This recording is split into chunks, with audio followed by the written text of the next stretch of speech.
This is going to be a huge week for Marvel Rivals. They just dropped trailers for the new map and the latest costume for the culture. Plus we got our first in-game look at the Hood, who arrives in season 9.5, and if that wasn't enough, Robbins confirmed the new hero arriving in season 10, and it's one of the scariest villains in all of Marvel. What it do, Durag Nation? We got a lot to talk about, including an early preview of season 9.5 content, so I won't waste any of your time. First, Hawk smash that like button and let's get it. Alright, 2 new costumes are dropping this week, continuing the Egyptian theme of the season, and of course, none of them are for Storm. Hela is getting a costume called Consort of Khonshu. Khonshu, of course, being the Egyptian god of the moon and a source of Moon Knight's power. Consort seems to be a lore reference to when Hela revealed her and Khonshu used to get freaky, though he's not doing so well these days, as I'll explain later. Joining her in the shot will be Psylocke's Horseman of Death costume called Pin Butterfly, which just got a gameplay trailer. Check it out.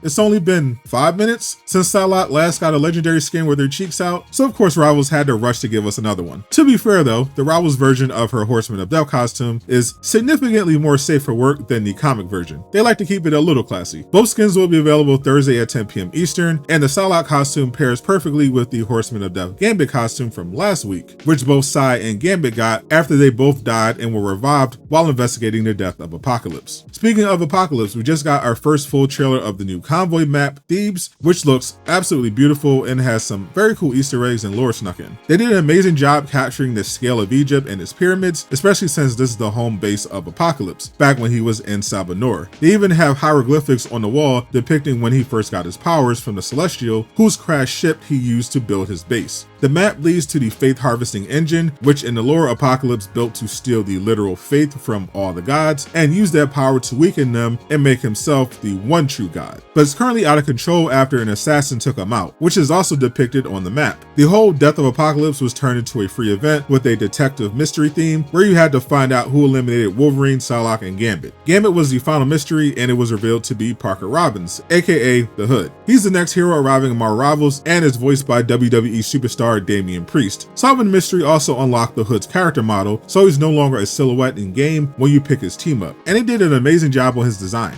The new reveals also gave us a preview of his abilities. The Hood, of course, wields his usual dual pistols, so already we know he'll be pretty strong if he's a tank, since having range is one of the reasons the tank version of Deadpool is so broken. But based on the Rivals lore, his guns might be even crazier. According to Parker, the cosmic being Oblivion, who is powering his cloak, upgraded his guns, so now his bullets obliterate everything in their path, including themselves. This could mean his bullets can ignore shields and pierce, which would be insane. So maybe he can only do that on a cooldown, like Tankpool's E ability. Based on his team-ups with Magic, Cloak and Dagger, and Jubilee, he'll be using Void Magic for various effects. He gives lifesteal and crits to Jubilee, while giving healing reduction and damage boosts to Cloak and Dagger. So he may be another character that can apply reduced healing. And he might be able to create a Void Zone like with Magic that gives his team a damage boost while reducing enemy healing inside, which would be a crazy ability, especially on a Vanguard. Not to mention he can also go invisible. Hopefully he's not a duelist. Speaking of, the event also revealed another character I hope is turned into a Vanguard, and it appears he's set to arrive in season 10. After solving the clues about the Hood, the full event lore reveals the one responsible for taking out Apocalypse, and it's of course Gorr the God Butcher, which I said would be the reveal back when I broke down the season 9 trailer. Gorr took down the big guy using the legendary sword All Black, which will be his primary weapon when he's added to the roster. Many people unfortunately know Gorr from that terrible Thor Love and Thunder movie, but he's actually one of the coolest villains in Marvel. And he perfectly fits with the storyline of this season about war against the gods, because that's his entire personality. The gods abandoned his people